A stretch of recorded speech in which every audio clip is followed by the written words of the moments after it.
यह कहानी पूरी तरह काल्पनिक है। इसमें दिखाए गए सभी पात्र, स्थान और घटनाएं लेखक की कल्पना पर आधारित हैं। किसी जीवित या मृत व्यक्ति, संस्था, धर्म या समुदाय से इसका कोई संबंध मात्र संयोग हो सकता है। इस वीडियो का उद्देश्य केवल मनोरंजन है। कृपया इसे वास्तविकता न समझें। अगर किसी को इससे ठेस पहुंची हो, तो हमें खेद है। यह जानबूझकर नहीं किया गया है। ठीक है वीर दादा, मैं कल ही प्रभु भाई को इन लोगों की प्रोटेक्शन में लोगों को लगाने के लिए कह दूंगा। उस इंसान की बात सुनने के बाद वीर अपनी गर्दन हिलाते हुए दोबारा से चुपचाप बैठ जाता है।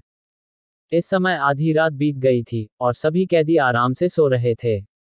लेकिन एक इंसान ऐसा भी था जो अभी भी जागा हुआ था। उसे आज की रात बहुत लंबी लग रही थी। यह इंसान आदर्श था। जब आदर्श को काफी देर तक नींद नहीं आती, तो आदर्श अपनी जगह से खड़ा होकर सुधर ग्रह के अंदर ही अपने पारंपरिक युद्धकला की प्रैक्टिस करने लग जाता है। पारंपरिक युद्धकला की प्रैक्टिस करते करते आदर्श को ऐसा लग रहा था जैसे उसके शरीर के अंदर बहुत ज्यादा एनर्जी जनरेट हो रही है। उस एनर्जी की वजह से आदर्श की प्रैक्टिस की स्पीड तेज होती जा रही थी। उसके हवा में मुक्के मारने से हवा को चीरने की भी आवाज सुनी जा सकती थी। वह पारंपरिक युद्धकला की प्रैक्टिस करने में इतना लीन हो गया था कि उसे पता ही नहीं चला कि उसके पारंपरिक युद्धकला की प्रैक्टिस करने की वजह से हवा में शॉक वेव्स फैलनी शुरू हो गई हैं। उसकी हर एक मूवमेंट से एक अदृश्य धमाका हो रहा था। उन धमाकों की गूंज से ऐसा लग रहा था जैसे एक बुलेट ट्रेन लगातार किसी न किसी चीज से टकरा रही है। आदर्श प्रैक्टिस करते करते काफी ज्यादा फोकस्ड हो गया था। वह देखने में एकदम परफेक्ट किलिंग मशीन लग रहा था। आदर्श ने प्रैक्टिस करने के लिए अपनी शर्ट उतार रखी थी, जिस वजह से उसकी परफेक्ट फिजिक काफी ज्यादा अट्रैक्टिव लग रही थी। उसके चौड़े कंधे, उसकी chest, abs, V shape back. हालांकि उसकी बॉडी ज्यादा बल्कि नहीं, बल्कि लीन थी। उसकी बॉडी का हर पार्ट परफेक्ट शेप और कट में था। बहुत से लोग इस तरह की कट वाली बॉडी को पाने के लिए जिम में घंटों मेहनत करते हैं। वह बॉडी आदर्श अपने साथ लिए हुए था। प्रैक्टिस करते करते सुबह हो गई थी। पूरी रात प्रैक्टिस करने से उसका पूरा शरीर पसीने में भीगा हुआ था। लेकिन फिर भी उसे अपने शरीर में थकान की जगह एक अलग ही तरह की तंदुरुस्ती महसूस हो रही थी। अगर रात के समय आदर्श को ट्रेनिंग करते हुए उसके आचार्य देवराज देख लेते, तो वह समझ जाते कि आदर्श उस लेवल पर पहुंच गया है जहां एक आम मनुष्य नहीं पहुंच सकता। जहां पहुंचने के लिए लोगों को बहुत सालों की मेहनत लगती है। बहुत से लोग तो इस लेवल पर पहुंचने के लिए अपना पूरा जीवन लगा देते हैं। लेकिन पता नहीं कैसे आदर्श इस लेवल पर सिर्फ 2 सालों में पहुंच गया था। शायद यह उसकी लगातार मेहनत और हार न मानने की इच्छा थी। नई शुरुआत और अनमोल भेंट। सुबह होने के बाद आदर्श अपने आचार्य देवराज के पास जाता है और उनसे कुछ बातें करता है। लेकिन आदर्श के जाने से पहले आचार्य देवराज उसे एक ऐसी चीज देते हैं जिसे देखकर आदर्श काफी ज्यादा हैरान था, क्योंकि उसके आचार्य उसे एक बरेटा पिस्टल थमाते हैं। आदर्श को नहीं पता था कि यह पिस्तौल उसके किस काम आएगी, लेकिन यह पिस्तौल उसके गुरु दे रहे थे, इसीलिए वह बिना हिचके उसे अपने पास रख लेता है। उस बंदूक को आदर्श को देने के बाद आचार्य देवराज आदर्श की तरफ देखते हुए उसे कहते हैं, आदर्श, जब से तुमने ये फैसला किया कि मैं तुम्हें पारंपरिक युद्धकला सिखाऊंगा, तभी से तुम्हारी किस्मत मुझसे जुड़ गई थी। तुम्हारे ना चाहते हुए भी तुम अंडरवर्ल्ड के मामलों से जुड़ चुके हो। अब से तुम्हारी जिंदगी पूरी बदलने वाली है। इस नई जिंदगी के लिए तैयार रहना। आदर्श को उसके आचार्य देवराज की बातें तो पूरी तरह से समझ में नहीं आई थी, लेकिन वह इतना समझ गया था कि अब से उसके जीवन का एक नया अध्याय शुरू होने वाला है। वह आचार्य देवराज से और भी बहुत सी बातें करता है। लेकिन थोड़ी देर बाद वहां एक सिपाही आकर आदर्श को कहता है, तुम्हारे बाहर जाने का समय आ गया है, चलो। उस सिपाही की बात सुनने के बाद आदर्श भी अपने गुरु के पैर छूता है और उस सिपाही के पीछे चल पड़ता है। सिपाही के पीछे चलते चलते आदर्श एक ऑफिस में पहुंच जाता है। वहां उसके रिहा होने की प्रक्रिया हो रही थी। आदर्श भी उनके साथ कोऑपरेट करता है और आखिर में एक पेपर पर साइन करके सुधरगृह से बाहर निकल जाता है। पिछले 2 सालों से आदर्श रोहतक डिस्ट्रिक्ट जेल में कैद था। आज पूरे 2 साल बाद उसने जेल से बाहर की दुनिया देखी। इस समय उसने कैदी के कपड़े नहीं पहन रखे थे, बल्कि एक काले रंग का लोअर, नीले रंग की टी शर्ट और पैरों में चप्पल थी। बस में एक अप्रत्याशित घटना। पूरे 2 साल बाद जेल से बाहर आने के बाद आदर्श अपने दोनों हाथों को खोलकर एक लंबी गहरी सांस लेता है। 2 साल पहले जिस आदर्श को जेल में डाला गया था, उस आदर्श और आज के आदर्श में काफी अंतर था। आदर्श आज 20 साल का हो गया था। आदर्श हरियाणा के झज्जर जिले के एक छोटे से गांव खानपुर में रहता था। इसीलिए वह बस स्टॉप पर जाकर अपने गांव के लिए बस पकड़ता है। 5-10 मिनट के बाद आदर्श को झज्जर जाने वाली बस मिल जाती है। वह बस में चढ़ लेता है। आदर्श जब उस हरियाणा रोडवेज में चढ़ा था, तब तो वह रोडवेज खाली थी। लेकिन जैसे जैसे वह आगे जा रही थी, भीड़ बढ़ती जा रही थी। आदर्श रोडवेज की सबसे पीछे वाली सीट पर बैठा हुआ था और बाहर के नज़ारों का आनंद ले रहा था। पूरे 2 सालों बाद इस तरह का खुला माहौल देखकर उसके चेहरे पर मुस्कान थी। बस पूरी भर चुकी थी, जिस वजह से बस में कई बार ब्रेक लगने से धक्का मुक्की भी हो रही थी। और बस का कंडक्टर किसी को भी टिकट लिए बिना छोड़ नहीं रहा था। उसको देखकर ऐसा लग रहा था जैसे कोई वसूली वाला वसूली कर रहा है। अचानक से भीड़ में से एक महिला के जोर जोर से बोलने की आवाज आती है, चोर चोर, यहाँ पर कोई चोर है। किसी ने मेरी सोने की चैन चुरा ली। बार बार चिल्लाने से उसके आसपास मौजूद लोग भी उससे पूछते हैं, जिससे उन्हें पता चलता है कि इस महिला की किसी ने सोने की चैन चुरा ली है। लगातार बढ़ते हंगामे को देखकर बस का ड्राइवर भी बस को रोक देता है। कंडक्टर तुरंत उस महिला के पास जाकर उससे पूछता है, बहन जी क्या हुआ? आखिर आप इस तरह से शोर क्यों मचा रही हैं? जिस पर वह महिला रोते हुए कंडक्टर को कहती है, कंडक्टर देखो, किसी ने भीड़ का फायदा उठाकर मेरे गले से चैन चुरा ली है। उस महिला को रोता देखकर और उसकी बातें सुनकर कंडक्टर सभी की तरफ देखते हुए कहता है, देखो भाई, जो भी है, इस बहन जी की चेन वापस दे दो, नहीं फिर मन्ने थम्स अप की तलाशी लेनी पड़ेगी। कंडक्टर की बात सुनने के बाद भी कोई आगे नहीं आता। जिस पर वह कंडक्टर आगे कहता है, ठीक है, तो कोई अगर अपनी गलती मानना नहीं चाहता, तो मैं भी क्या कर सकूं हूं। सारे जने अपनी अपनी तलाशी कराओ। आदर्श की पहली जंग। इतना कहने के बाद वह कंडक्टर अपने आसपास मौजूद लोगों को देखने लग जाता है और एक एक करके उनकी तलाशी लेनी शुरू कर देता है। वह महिला भी बाकी की महिलाओं की तलाशी लेती है। कंडक्टर एक इंसान के पास आते हुए कहता है, चल भाई, तू भी कर अपने हाथ ऊपर। कंडक्टर की बात सुनने के बाद वह इंसान इधर उधर देखने लगता है, लेकिन वह तुरंत अपने बगल में मौजूद एक 8 साल की बच्ची को पकड़ लेता है और फुर्ती से अपनी कमर के पीछे से एक चाकू निकालकर उस लड़की की गर्दन पर रख देता है। उस इंसान को पहले ही पता चल गया था कि वह फंस सकता है, इसीलिए उसने पहले ही एक बैकअप प्लान बना लिया था। वहीं अचानक से हुई इस प्रक्रिया से कंडक्टर भी हैरान था। आसपास मौजूद लोग भी काफी ज्यादा डर गए थे। वहां मौजूद एक महिला उस छोटी लड़की को चाकू के निशाने पर देखकर डर गई थी। वह रोते हुए उस इंसान से कहती है, भाई साहब, भगवान की खातिर प्लीज मेरी बेटी को छोड़ दो, प्लीज भाई साहब। भीड़ में मौजूद सभी लोग भी उस लड़की को छोड़ने की विनती करने लग गए थे। उस गुंडे को यह एक गोल्डन अपॉर्चुनिटी लगती है। उसे पहले तो लगा था कि वह यहां से बस सिर्फ एक सोने की चेन ले जा पाएगा, लेकिन एक लड़की को अपने कब्जे में करने के बाद उसके चेहरे पर इस समय एक शैतानी मुस्कान आ गई थी। उसकी आंखों में लालच साफ नजर आ रहा था। वह इंसान अपनी भयानक आवाज में सभी की तरफ देखते हुए कहता है, ठीक है, मैं इस लड़की को छोड़ दूंगा, लेकिन तुम सभी को तुम्हारे पास जो कुछ भी है, उसे मुझे दे दो। अगर तुम ऐसा करते हो, तो मैं किसी को भी कोई नुकसान नहीं पहुंचाऊंगा। चुपचाप तुम सभी के पास जो कुछ भी है, वह एक बैग में डालकर मुझे दे दो। उस गुंडे की बात सुनने के बाद भीड़ में मौजूद सभी लोग हैरान हो गए थे। उन्हें विश्वास नहीं हो रहा था कि एक गुंडा भरी बस में एक छोटी लड़की को अपने निशाने पर ले लेगा और फिर उनसे इस तरह की मांग भी करेगा। लेकिन पूरी बस में मौजूद सभी को पता था कि इस छोटी बच्ची की जिंदगी उन सभी के हाथ में है। इसीलिए उनमें से कोई भी गलती नहीं करना चाहता था, क्योंकि अगर उन्होंने कोई एक भी कदम उठाया, तो सामने वाला गुंडा लड़की को जान से भी मार सकता है। वह गुंडा उस लड़की के सहारे बस के आने जाने वाले दरवाजे के बिल्कुल सामने खड़ा हो गया था। उस गुंडे का सोचना था कि जैसे ही सभी लोग उस बैग के अंदर पैसे डालेंगे, तो वह इस लड़की को धक्का मारकर बैग उठाकर तुरंत भाग जाएगा। उसकी पकड़ में मौजूद वह 8 साल की बच्ची लगातार रोए जा रही थी और बार बार मम्मी मम्मी चिल्ला रही थी।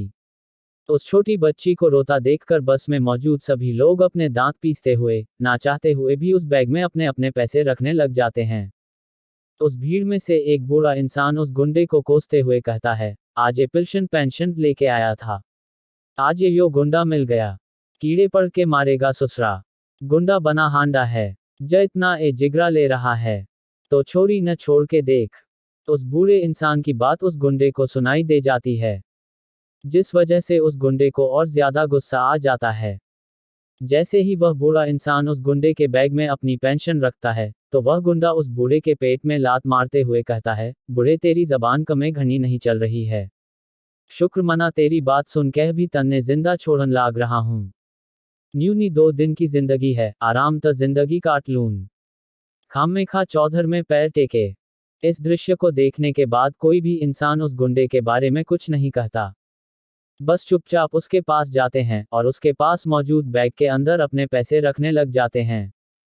आदर्श ने भी यह नज़ारा देखा था। उसे भी इस गुंडे के ऊपर अब गुस्सा आ रहा था, लेकिन उसे पता था कि गुंडे की गिरफ्त में इस समय एक छोटी बच्ची है। अगर वह उसके खिलाफ कोई एक्शन भी लेता है, तो उसका एक गलत कदम उस बच्ची को नुकसान पहुंचा सकता है। हालांकि आदर्श ने बहुत ज्यादा प्रैक्टिस की थी और वह काफी ज्यादा ताकतवर हो गया था, लेकिन उसने कभी भी रियलिटी में इस तरह की सिचुएशन का सामना नहीं किया था, इसीलिए वह इस समय थोड़ा नर्वस भी था। आदर्श का प्रहार और न्याय। जब वह गुंडा देखता है कि लगभग सभी लोगों ने उस बैग के अंदर अपने पैसे रख दिए हैं, तो उसकी आंखें चमकने लग गई थीं। लेकिन तभी उसकी नज़र आदर्श पर जाती है। उस गुंडे को पता था कि आदर्श ने अभी तक एक भी पैसा इस बैग के अंदर नहीं डाला है, इसीलिए वह आदर्श की तरफ देखते हुए चिल्लाता है, क्यों भाई तू ना घाले के पैसे, तेरे खातिर पंडित बुलाऊं, आजा भैरू बाबा पे चढ़ावा चढ़ा। उस गुंडे की बात सुनने के बाद सभी लोग आदर्श की तरफ देखने लगते हैं। आदर्श भी उस गुंडे के ताने को अच्छे से समझ गया था, लेकिन फिर भी आदर्श अपनी जेब में हाथ डालकर 300-500 के नोट निकालकर उस गुंडे को दिखाते हुए कहता है, मेरे पास बस इतने ही हैं। आदर्श की बात सुनने के बाद पहले तो वह गुंडा आदर्श को देखता है और फिर हंसते हुए कहता है, हाँ हाँ ओ भाई फटे कंगाल हालत, कोई ना इन्ने के धर के धोखेगा, इमने भी चढ़ा दे। आदर्श को उस गुंडे की बात सुनकर वैसे तो काफी गुस्सा आ रहा था, लेकिन उसे पता था वह इस समय कुछ भी नहीं कर सकता, इसीलिए वह उस गुंडे के पास जाता है और झुककर उस बैग के अंदर उन पैसों को रखने लगता है। लेकिन बैग के अंदर उन पैसों को रखते हुए आदर्श के हाथ की मुट्ठी कस गई थी। वह काफी फुर्ती से बैग के अंदर पैसे रखता है और अपने हाथ को तेजी से निकालते हुए उस लड़की के पैरों के बीच से निकलते हुए उस गुंडे के मुख्य अंग मेन ऑर्गन पर एक मुक्का मारता है। आदर्श के रिफ्लेक्सेस काफी ज्यादा तेज थे। ये सब कार्य आदर्श ने सिर्फ 6 सेकंड के अंदर कर दिया था। अचानक से अपने शरीर के निचले हिस्से पर हमला होने से वह गुंडा छटपटा गया था। उसके हाथ से वह चाकू छूटकर जमीन पर गिर गया था। आदर्श बिजली से भी तेज रफ्तार में उस लड़की को वहां से हटा देता है, लेकिन वह गुंडा तो अपने शरीर के उस अंग को पकड़कर रोडवेज से नीचे गिर जाता है। हालांकि रोडवेज से सीधा रोड पर गिरने से उस इंसान को चोट भी लगी थी, लेकिन इस समय उस गुंडे को सबसे ज्यादा दर्द अपने उस हिस्से पर हो रहा था जहां आदर्श ने उसे मारा था। उस छोटी लड़की को उस गुंडे के चंगुल से बचाने के बाद अब आदर्श शांति से उस गुंडे की तरफ देखता है। उस छोटी लड़की को भीड़ को सौंपने के बाद आदर्श उस गुंडे के पास जाता है। उस गुंडे के पास जाते वक्त आदर्श उस गुंडे का ही चाकू उठा लेता है। उस गुंडे के पास जाने के बाद आदर्श उस गुंडे के पेट में एक जोरदार लात मारता है, जिस वजह से वह गुंडा दर्द में एक और चीख निकालता है, आह। भीड़ भी उस गुंडे को पीटना चाहती थी, लेकिन आदर्श उन्हें रोक देता है। आदर्श की बात सुनकर भीड़ रुक जाती है। इसके बाद तो आदर्श उस गुंडे को इतनी बेरहमी से पीटने लग जाता है जैसे कोई धोबी कपड़े को धोता है। वह पूरी भीड़ उस गुंडे को इतनी बेरहमी से पिटता देखकर काफी ज्यादा डर गई थी। आदर्श दिखने में एक साधारण 20 साल का लड़का दिखाई दे रहा था, लेकिन उसकी ताकत को देखकर कोई भी यह नहीं कह सकता था कि यह एक 20 साल का लड़का है। भीड़ को यही लग रहा था कि आदर्श कोई ट्रेंड मिलिट्री ऑफिसर है। उस गुंडे को तबीयत से पीटने के बाद आदर्श भीड़ की तरफ देखते हुए कहता है, अगर आप में से कोई अपना गुस्सा निकालना चाहते हो तो निकाल सकते हो, लेकिन इसे कोई जान से मत मारना, और हाँ, इसे पीटने के बाद पुलिस को भी कॉल कर देना। आदर्श की बात सुनने के बाद भीड़ उत्साहित हो जाती है और उस गुंडे को तबीयत से पीट देती है। इतने सारे लोगों के द्वारा पीटे जाने से वह गुंडा अधमरा हो गया था। उस गुंडे के शरीर के हर एक अंग में दर्द हो रहा था। वह गुंडा अपने शरीर के किसी भी अंग को हिलाता तो उसे काफी दर्द होता। उसे पीटने के बाद एक आदमी पुलिस को कॉल कर देता है। थोड़ी देर में वहां पुलिस आ जाती है और उसे गिरफ्तार करके ले जाती है। लेकिन जब पुलिस वालों ने ये पूछा कि उसकी यह हालत किसने की है, तो सभी लोग आदर्श का नाम तो लेना चाहते थे। लेकिन आदर्श ने उन्हें कहा था कि वह ये कहें कि इस गुंडे को उन सब ने मिलकर पकड़ा है। पहले तो वह आदर्श की बात नहीं मानना चाहते थे, लेकिन आदर्श के बार बार कहने पर वह मान जाते हैं और पुलिस से वही कहते हैं जो आदर्श ने उन्हें कहने को कहा था। पुलिस के जाने के बाद सभी लोग दोबारा से बस में बैठ जाते हैं और बस दोबारा से झज्जर की तरफ चल पड़ती है। आदर्श चुपचाप अपनी जगह पर जाकर बैठ गया था। आधे घंटे के बाद आदर्श अपने खानपुर गांव के बस अड्डे पर उतरता है। दोपहर का समय था, जिस वजह से धूप काफी तेज थी। बस अड्डे से अपने घर की तरफ जाते हुए आदर्श गांव को देख रहा था। 2 सालों में गांव काफी ज्यादा बदल गया था। गांव में ज्यादातर लोगों ने अपने अपने घरों को नया बना लिया था। गांव में बाल काटने वाले व परचून की भी नई दुकान खुल गई थी। गांव में दीवारों की छांव में बूढ़े लोग पाली बिछाकर ताश खेल रहे थे। चौराहे पर बूढ़ी औरतें बैठकर गप्पे लड़ा रही थीं। वे सभी बूढ़ी औरतें भी छाया में बैठी हुई थीं। उन सभी के हाथ में एक बीजना था, जिसको हाथ पंखा भी बोलते हैं। अपने आप को हवा करते हुए वे सभी एक दूसरे से बातें कर रही थीं। धूप होने के बावजूद भी छोटे बच्चे एक झुंड के साथ साइकिल के टायर से खेल रहे थे, जो उस साइकिल के टायर को दौड़ाते हुए उसके पीछे इधर उधर दौड़ रहे थे। बूढ़े इंसान ताश खेलते हुए एक दूसरे को गाली भी दे रहे थे। उनमें से हर बूढ़े के होठों में एक बीड़ी थी। सभी बूढ़े इंसानों ने सफेद रंग का धोती, कुर्ता और सर पर पगड़ी डाल रखी थी। अपने गांव में एक नए व्यक्ति को देखकर बूढ़े बूढ़ी और राह चलते लोग आदर्श को देख रहे थे। लेकिन आदर्श 2 सालों में काफी ज्यादा बदल गया था, जिस वजह से उसे कोई भी पहचान नहीं पा रहा था। लेकिन आदर्श सभी को नजरअंदाज करते हुए अपने घर की तरफ जा रहा था। लेकिन तभी एक 21-22 साल का लड़का आदर्श को रोकते हुए कहता है, भाई कहाँ जा रहा है? देखने से तो इस गांव का लग नहीं रहा। कहीं तू शहर से तो नहीं आया है, उस अपराधी के घर जाने के लिए? अगर उस घर की तरफ जा रहा है तो भाई मेरी मान, यहाँ से वापस चला जा। वह कभी भी अपने बेटे की गलती नहीं मानते। उस लड़के की बात सुनने के बाद आदर्श रुक जाता है और उस लड़के को ऐसे देखता है जैसे वह कोई पागल हो। लेकिन आदर्श अभी भी शांत रहता है। वह ये देखना चाहता था आखिर गांव वालों ने उसके बारे में क्या विचारधारा बना रखी है।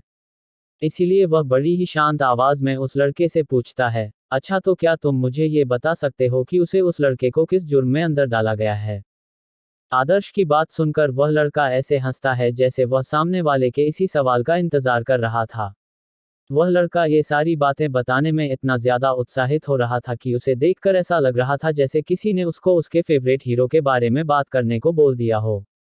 वह लड़का तुरंत आदर्श के करीब आता है और धीमी आवाज में उसे बताता है, देखो मैं तुम्हें बता तो दूंगा, लेकिन तुम किसी को यह मत बताना कि तुम्हें यह बातें मैंने बताई हैं। दिल तोड़ने वाली हकीकत। आदर्श को बिल्कुल नहीं पता था कि सामने वाला उसके बारे में क्या बोलने वाला है, लेकिन फिर भी वह अपनी गर्दन हिला देता है। आदर्श की सहमति देख सामने वाला लड़का उसे बताता है, वह घर ना एक बलात्कारी का घर है। उस परिवार में रहने वाले एक लड़के ने शहर के अमीर बाप की बेटी के साथ जबरदस्ती करने की कोशिश की थी, और जब पकड़ा गया तो उसे 2 साल की जेल हो गई। और जब से हमारे गांव वालों को ये पता चला है कि उस लड़के ने कितनी नीच हरकत की है, तो पंचायत ने ये फैसला सुनाया कि उनसे कोई भी संबंध नहीं रखेगा। और जब से उनका लड़का जेल में गया है, तभी से उनके बुरे दिन चालू हो गए थे। उनके बेटे के जेल में जाने के बाद हर महीने शहर से एक आदमी आता है जो उनसे पूछताछ करता है और जबरदस्ती उन्हें एक पेपर पर साइन करने को बोल रहा है। और कई बार तो वह शहर से आया आदमी अपने साथ कुछ गुंडे भी लेकर आता है और उनके घर के अंदर तोड़फोड़ करता है और उनसे पैसे भी छीन लेता है। लेकिन गांव वाले उन्हें कुछ भी नहीं कहते। और वैसे भी अगर वह एक अपराधी को जन्म देंगे तो उन्हें इसके लिए तैयार रहना था। भाई मैं भी तुमसे यही कहूंगा, तुम गांव में कहीं भी घूम लेना पर इस घर की तरफ मत जाना। उस लड़के के मुंह से अपने माता पिता की इन 2 सालों में हुई हालत को जानकर आदर्श की आंखें भीग गई थीं। बस अब उसकी आंखों से आंसू निकलने की कसर रह गई थी। अपने माता पिता की हालत को जानकर उसका दिल पसीज गया था। वह यह महसूस भी नहीं कर पा रहा था। उसके लिए 2 साल जेल में जितने मुश्किल थे, उससे भी कई गुना ज्यादा मुश्किल तो उसके परिवार वालों के लिए थे। लेकिन गांव वालों की हरकत ने उसे गुस्सा दिला दिया था। उसका मन तो कर रहा था कि वह अभी इस सामने वाले लड़के के मुंह को तोड़ दे, लेकिन वह आते ही कोई तमाशा नहीं करना चाहता था। इसीलिए वह अपनी मुट्ठी बंद करके गहरी सांस लेता है। वह अपने आप को शांत कर रहा था। वह लड़का जब ये देखता है कि सामने वाला अपनी आंखें बंद कर रहा है, तो उसे काफी अजीब लगता है। लेकिन आदर्श तो उसे नजरअंदाज करते हुए अपने घर की तरफ जाने लगता है। जिस घर की तरफ जाने से पूरे गांव वालों को रोका गया था, वही आदर्श को अपनी बात सुनने के बाद भी उस घर की तरफ जाते देखकर वह लड़का काफी हैरान था। लेकिन वह अपने आप से ही कहता है, वैसे मुझे ये लड़का देखा देखा क्यों लग रहा था। खैर छोड़ो, और वैसे भी ये लड़का उसी अमीर परिवार से है। लगता है आज गांव वालों को दोबारा से फ्री में एक तमाशा देखने को मिलेगा। इतना कहकर वह लड़का भी वहां से चला जाता है। बाकी के गांव वाले भी जब आदर्श को उसके घर की तरफ जाता देखते हैं, तो सभी यही सोच रहे थे कि आज दोबारा से गांव में एक तमाशा होने वाला है। मां से मिलन और घर की हालत। लेकिन सभी की उम्मीदों को तोड़ते हुए आदर्श दरवाजा खटखटाते हुए कहता है, मीरा मम्मी, जतिन पापा, सलोनी छोटी, दरवाजा खोलो। वहां मौजूद सभी लोग उस लड़के की बात को सुनकर हैरान थे। किसी को भी विश्वास नहीं हो रहा था कि यह वही लड़का है जो 2 साल पहले जेल में गया था। दरवाजा खटखटाने के 1 मिनट बाद ही एक 52 साल की एक बूढ़ी औरत दरवाजा खोलती है। हालांकि उस औरत की उम्र 52 साल की थी, लेकिन वह देखने में 60 साल से भी अधिक बूढ़ी लग रही थी। उसे देखकर ऐसा लग रहा था जैसे वक्त की ठोकरों ने उसे उम्र से ज्यादा बूढ़ा बना दिया। वह महिला उस आवाज को पहचान गई थी, जिस वजह से दरवाजा खोलते हुए उस महिला का पूरा शरीर कांप रहा था। वह महिला जैसे ही दरवाजा खोलकर सामने खड़े लड़के को देखती है, तो उसकी आंखें भर आती हैं, और वह रोने लग जाती है। क्योंकि आज पूरे 2 साल बाद उसकी आंखों के सामने उसकी आंखों का तारा खड़ा था। हालांकि वह कई बार इन 2 सालों में जेल में आदर्श से मिलने गई थी, लेकिन आदर्श हमेशा उन्हें मिलने से मना कर देता था। आदर्श भी इन 2 सालों बाद अपनी मां को देखकर काफी भावुक हो गया था। उसकी भी आंखें भीग आई थीं। लेकिन वह अपने आप पर कंट्रोल करता है, और आगे बढ़ते हुए वह अपनी मां के गले लग जाता है। वहां मौजूद भीड़ भी सामने के मां बेटे के मिलन को देख रही थी। लेकिन सभी के चेहरे पर घृणा का भाव था। आदर्श अपनी मां के साथ घर के अंदर आता है। आदर्श की मां मीरा बार बार अपने बेटे के चेहरे को छूकर देख रही थी। अपनी मां की हालत को देखकर आदर्श भी काफी ज्यादा भावुक हो गया था, और रोकने के बावजूद भी उसकी आंखों से आंसू झलक आते हैं। आदर्श को रोता देखकर उसकी बूढ़ी मां उसके आंसुओं को पोंछते हुए कहती है, आदर्श बेटा, अब तू आ गया ना, देखना अब सब ठीक हो जाएगा। तू रो क्यों रहा है, रो मत। तू तो मेरा शेर है। देखना, तुझे देखकर तेरी बहन और तेरे पापा काफी खुश होंगे। आदर्श की मां उसकी पीठ थपथपाते हुए उसे हिम्मत देती है। आदर्श भी गहरी सांस लेकर अपने आप को शांत करता और अपनी आंखों से आंसू पोंछता है। और फिर आदर्श भी पूरे कॉन्फिडेंस के साथ अपनी मां से कहता है, हाँ मम्मी, अब सब ठीक हो जाएगा, तेरा बेटा अब सब ठीक कर देगा। वैसे छोटी कहाँ है? आदर्श की बात सुनने के बाद उसकी मम्मी मीरा उसे बताते हुए कहती हैं, छोटी छोटी तो कॉलेज गई हुई है। अभी थोड़ी देर में आती होगी। चल तू अपने हाथ मुंह धो ले जब तक छोटी आती है। मैं तुम दोनों के लिए खाना बना देती हूँ। वरना आते ही बोलेगी, मम्मी मेरे पेट में चूहे दौड़ रहे हैं। आदर्श की मम्मी मीरा ने आखिरी बात थोड़े मजाकिया ढंग में बोली थी, ताकि आदर्श हंस सके। आदर्श को भी पता था कि उसकी मम्मी उसे हंसाने के लिए ऐसी बातें कर रही हैं। इसीलिए वह भी मुस्कुराने लग जाता है। आदर्श को मुस्कुराते देखकर मीरा के चेहरे पर भी मुस्कान आ जाती है। भविष्य की चिंता और नई दिशा की तलाश। आदर्श के घर में 3 कमरे, एक हॉल, एक किचन और एक बाथरूम था, जिसमें से 2 कमरे नीचे बने हुए थे और एक कमरा ऊपर भी एक अलग से बाथरूम बना हुआ था। आदर्श का घर 100 गज का था। गांव में 100 गज का घर होना एक आम बात होती है। हालांकि उनके घर में कोई भी ज्यादा फैंसी चीज नहीं थी, और वैसे भी उनका घर बाकी के घरों की तुलना में पुराना लग रहा था। आदर्श भी ऊपर अपने कमरे में चला जाता है। आदर्श जब अपने कमरे में आता है तो उसका कमरा पहले की ही तरह साफ सुथरा था, जिसे देखकर साफ पता चल रहा था कि कमरे के अंदर रोज सफाई होती है। भले ही उनका घर पुराना था, लेकिन उसकी मम्मी और उसकी बहन ने घर को एकदम साफ सुथरा रख रखा था।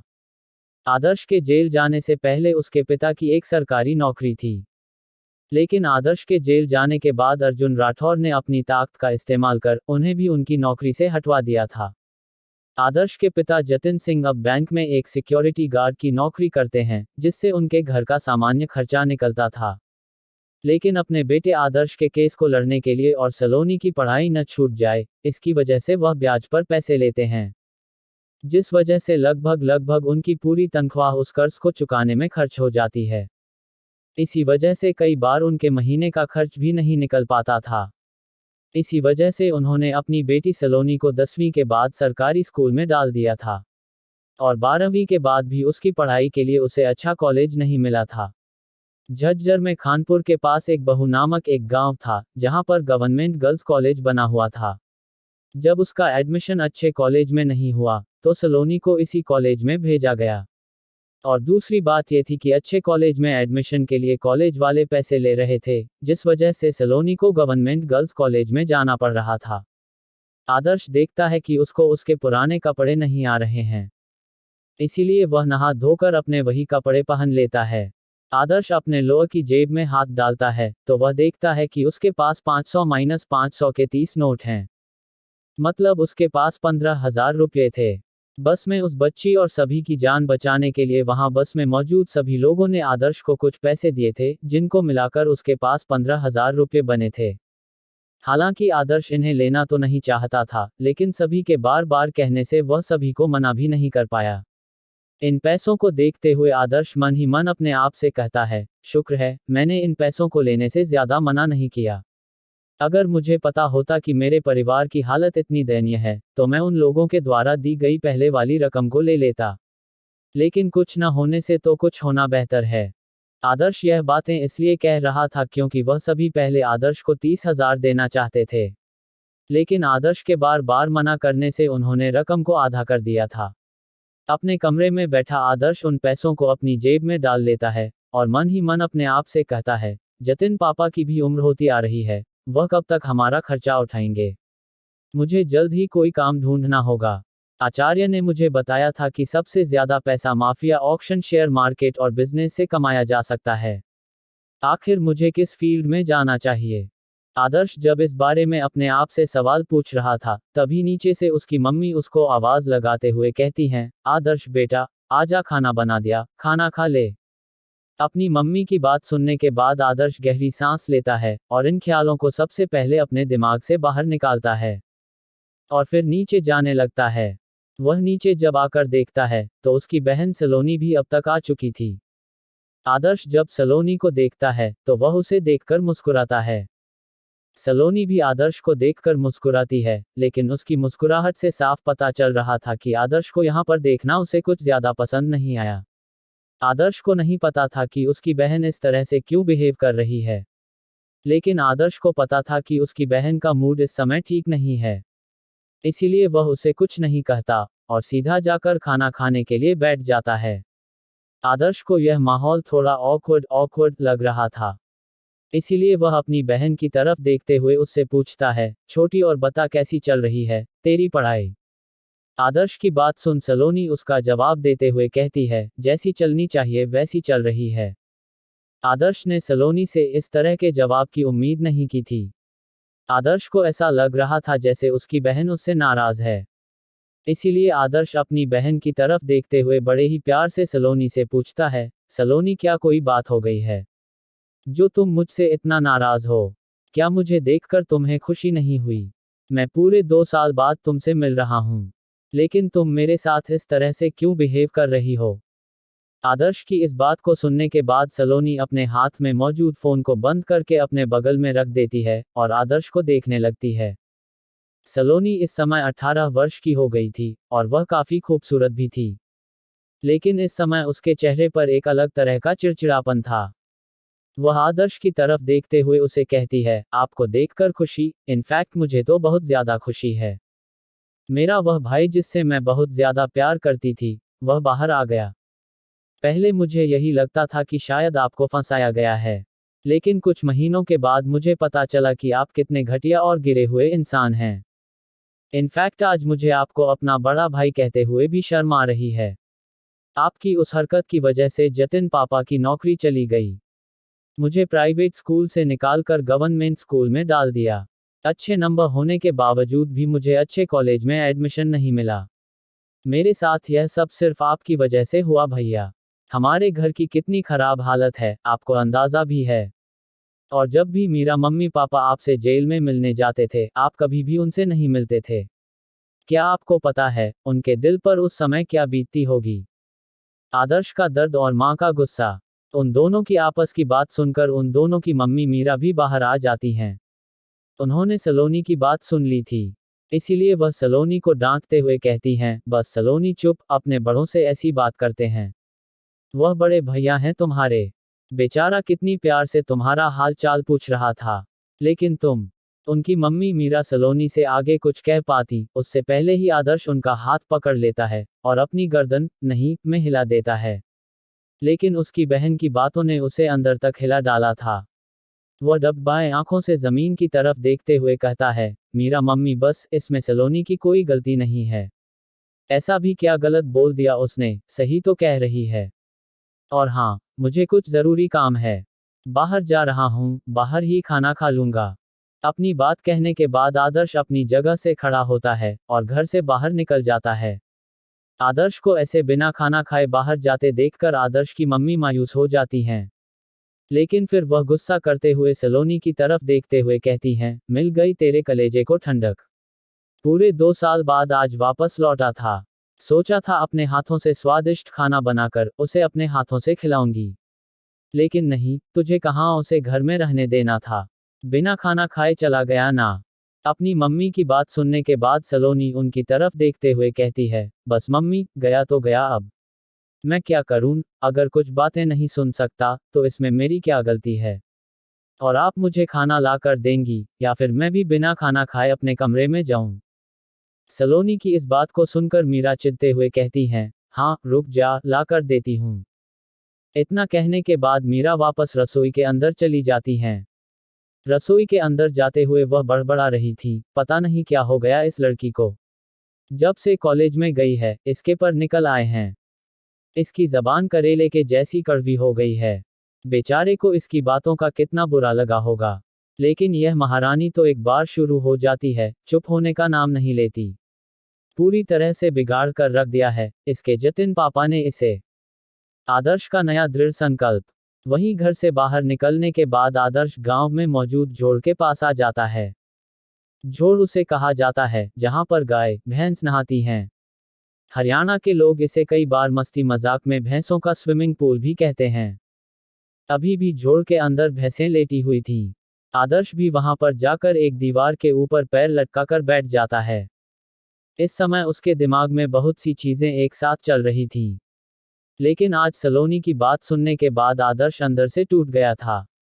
क्योंकि उसकी सगी बहन तक को उसके ऊपर विश्वास नहीं था कि उसका भाई ऐसा कुछ नहीं कर सकता है। आदर्श इस समय काफी मायूस था और बिना पलकें झपकाए दूसरी तरफ देखे जा रहा था।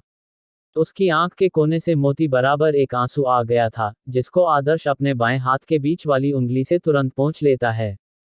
लेकिन अपने आंखों से आंसू पोंछने के बाद उसका हाथ वहां जाकर लगता है जहां उसने अपने आचार्य देवराज के द्वारा दी गई पिस्तौल को टांग रखा था। आदर्श का हाथ जैसे ही पिस्टल को छूता है, तो वह गहरी सांस लेते हुए अपनी आंखें बंद कर लेता है। अपनी आंखें बंद करने के बाद उसे अपनी आंखों के सामने आचार्य देवराज का चेहरा दिखाई देता है। उस चेहरे को देखने के बाद आदर्श एक गहरी सांस लेता है और धीरे से अपनी आंखें खोलता है। उसकी आंखों में इस समय कोई भी इमोशन नहीं थे। भले ही आदर्श एक 20 साल का नौजवान लड़का हो, लेकिन वह दुनिया को जीतने का जुनून रखता था। वह इतना समझ गया था कि इस दुनिया में जिसके पास पैसा है, वही सर्वाइव कर सकता है। इसीलिए वह फैसला करता है कि अब वह ज्यादा से ज्यादा पैसे कमाएगा। यश चोपड़ा का खतरा और आदर्श का पहला मिशन। वह अपनी जगह से खड़ा होकर अपने घर की तरफ जाता है। अपने घर के पास पहुंचने के बाद आदर्श गली के छोर को देखता है, और फिर अपने 2 कदम उसकी तरफ बढ़ाते हुए आदर्श कहता है, क्या तुम दोनों को वीर ने प्रोटेक्शन के लिए भेजा है? आदर्श के इतना कहने के थोड़ी देर बाद ही गली के कोने से 4 इंसान बाहर निकलते हैं। उन्हें देखकर साफ पता चल रहा था कि वह छंटे हुए लड़ाकू हैं। तभी उनमें से एक इंसान आगे आते हुए आदर्श से पूछता है, क्या तुमने ही हमें हायर किया है? और तुम वीर दादा को इस तरह से नाम से कैसे पुकार रहे हो? उनकी बात सुन आदर्श समझ गया था कि यह चारों इंसान वही हैं, जिनको वीर ने उसकी बहन और मम्मी की प्रोटेक्शन के लिए भेजा है। वहीं उसकी बात सुनने के बाद आदर्श अपनी गर्दन हिला देता है, और फिर उनसे सवाल करते हुए पूछता है, आज की कोई खास रिपोर्ट? आदर्श की बात सुनकर वह भी समझ गए थे कि सामने वाला वही इंसान है जिसने उनको प्रोटेक्शन के लिए लगाया है। इसीलिए उनमें से एक इंसान उसके सवाल का जवाब देते हुए कहता है, तुम्हारी मम्मी तो सुबह से घर से बाहर नहीं निकली हैं, इसीलिए उनके बारे में कोई खास रिपोर्ट नहीं है। लेकिन जब तुम्हारी बहन कॉलेज जा रही थी, तो एक काली गाड़ी उसका पीछा कर रही थी। और जब हमने उस गाड़ी की डिटेल निकलवाई, तो हमें पता चला कि वह गाड़ी चोपड़ा परिवार के एक लड़के की है। पूरी कुंडली निकालने के बाद पता चला है कि चोपड़ा परिवार का यश चोपड़ा काफी दिनों से तुम्हारी बहन का पीछा कर रहा है, और उसके पीछे पड़ा हुआ है। और शहर में यश चोपड़ा की इमेज कुछ ज्यादा अच्छी नहीं है। वह अपने बाप के पैसों पर हवा में उड़ाता रहता है। और जब भी उसे कोई लड़की पसंद आ जाती है, तो वह कोई ना कोई तरीका अपनाकर उसे अपने बिस्तर तक लेकर जाता है। और अपने शरीर की आग बुझाकर उस लड़की के पूरे जीवन को बर्बाद कर देता है। और इस समय उस यश चोपड़ा की नज़र तुम्हारी बहन पर है। हालांकि वैसे वह बस तुम्हारी बहन का पीछा कर रहा था, इसीलिए हमने कोई एक्शन नहीं लिया। उनकी बात सुनने के बाद आदर्श की आंखें ठंडी हो गई थीं। वह अपनी आवाज में बिना किसी इमोशन के उन चारों की तरफ देखते हुए उनसे पूछता है, क्या ये चोपड़ा परिवार मतानहल वाला चोपड़ा परिवार है? आदर्श की इस बात पर वह इंसान अपनी गर्दन हिलाते हुए कहता है, हाँ, ये वही परिवार है। उनकी इस बात को सुनने के बाद आदर्श गहरी सोच में डूब गया था। काफी देर तक कुछ सोचने के बाद आदर्श उनकी तरफ देखते हुए उनसे पूछता है, इस समय यश चोपड़ा कहाँ पर होगा? जिस पर वह इंसान आदर्श को बताता है, यश चोपड़ा अभी तो अपने घर में होगा, लेकिन वह हर रात को मतानहल के ड्रीमलैंड क्लब में जाता है। आदर्श का पहला बड़ा दांव। उनकी बात सुनने के बाद आदर्श कुछ सोचता है, और फिर उन्हें कहता है, रात को यश चोपड़ा को पकड़ने के लिए ड्रीमलैंड क्लब चलेंगे। मेरे साथ सिर्फ तुम दोनों चलोगे, और बाकी सब यहाँ पर मेरी फैमिली की प्रोटेक्शन के लिए रहेंगे। ठीक है। आदर्श की बात सुनने के बाद दूसरा इंसान आदर्श की तरफ देखते हुए कहता है, भाई, हमें नहीं पता आप कौन हैं, और आपने हमें कैसे हायर किया, लेकिन आप वीर दादा को नाम लेकर बुलाते हैं, तो आपका रुतबा भी कम नहीं होगा। अगर आप चाहें तो इस चोपड़ा परिवार से निपटने के लिए हम प्रभु भाई को बुला लूं। आदर्श को पहले यही लगा था कि शायद वीर कोई छोटा मोटा गुंडा होगा, लेकिन सामने वाले की बात सुनने के बाद उसे पता चला था कि वीर कोई छोटा मोटा गुंडा नहीं है, बल्कि अंडरवर्ल्ड में उसे सभी लोग वीर दादा कहकर बुलाते हैं। वीर दादा की ताकत का अंदाजा यहां से लगाया जा सकता है कि हरियाणा के झज्जर और रोहतक जिले पर राज करने वाला प्रभु भाई वीर के लिए काम करता है। आदर्श ने सोचा नहीं था कि वीर के कहने पर प्रभु भाई के आदमी उसके परिवार वालों को प्रोटेक्शन देंगे, लेकिन वह इस छोटे से मामले के लिए झज्जर के इतने बड़े डॉन को नहीं बुलाना चाहता था। इसीलिए वह उस आदमी की तरफ देखते हुए कहता है, यह मामला इतना गंभीर नहीं है, प्रभु को और भी बहुत से काम होंगे, उसे अपना काम करने दो, मैं खुद इस मामले को देखने वाला हूँ। आदर्श ने यहाँ पर प्रभु भाई को सिर्फ प्रभु कहकर इसीलिए बुलाया था, क्योंकि उसने अभी थोड़ी देर पहले वीर दादा तक को सिर्फ वीर कहकर बुलाया था। और अगर वह वीर को इज्जत ना देकर प्रभु को प्रभु भाई कहकर बोलता, तो सामने वालों को उस पर शक हो सकता था, और जिससे क्या पता वह उसका साथ देने से मना कर दे। वहीं वह चारों आदर्श के मुंह से प्रभु भाई का सिर्फ प्रभु नाम सुनकर हैरान थे। वह समझ गए थे कि सामने वाले का जरूर वीर दादा से कोई ना कोई रिश्ता है। उन्हें अच्छे से पता था कि वीर दादा कौन है। वह जेल में रहते हुए भी बाहर अपनी सभी चीजों को ऑपरेट कर रहे थे। आदर्श भी उन्हें कुछ और इंस्ट्रक्शन देने के बाद घर चला जाता है। उसने फैसला कर लिया था कि उसे क्या करना है। आदर्श को पता था कि उसने किस रास्ते पर चलना शुरू कर दिया है, लेकिन वह अपने मीरा मम्मी पापा को इस बारे में नहीं बताना चाहता था। इसीलिए वह ऐसा कुछ करना चाहता था जिससे उसके मीरा मम्मी पापा को उस पर शक ना हो। वह तुरंत अपने 12th के रिपोर्ट कार्ड निकालता है। आदर्श ने अपनी 12वीं की रिपोर्ट कार्ड आज पहली बार देखी थी, क्योंकि 12वीं के आखिरी पेपर वाले दिन तो उसे फंसा दिया गया था और 2 दिन के अंदर उसे जेल भी हो गई थी। आदर्श अपने 12वीं के रिपोर्ट कार्ड पर परसेंटेज देखता है, जो 67.3% थी। यह एक एवरेज स्टूडेंट के परसेंटेज थी। इतने परसेंटेज से तो उसका किसी अच्छे कॉलेज में भी एडमिशन नहीं होगा। उसने सोच लिया था कि वह अपने साथ साथ अब अपनी बहन को भी एक अच्छे कॉलेज में भेजेगा। सलोनी का सपना और आदर्श का लक्ष्य। वैसे भी अब सेमेस्टर खत्म होकर नया सेशन शुरू होने वाला था। इसीलिए आदर्श झज्जर के अच्छे कॉलेज को देखता है।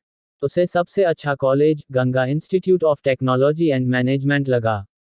वैसे भी उसकी बहन का बचपन से सपना था कि वह एक इंजीनियर बने। घर आने के बाद उसने अपनी मम्मी से बात करी थी, जिससे उसे पता चला था कि 10th के बाद उसकी बहन ने 11th 12th न करने की वजह डिप्लोमा किया था। लेकिन पैसों की तंगी की वजह से उसकी बहन को अपने सपने मारने पड़े और वह एक नॉर्मल कॉलेज में अब भी कर रही है। अपनी मम्मी की बात सुनने के बाद उसे अपनी बहन के लिए काफी बुरा लग रहा था। लेकिन ये समय मायूस होने की जगह ड्रीमलैंड क्लब जाने का था। आदर्श अपने 12वीं के रिपोर्ट कार्ड पर परसेंटेज देखता है, जो 67.3% थी।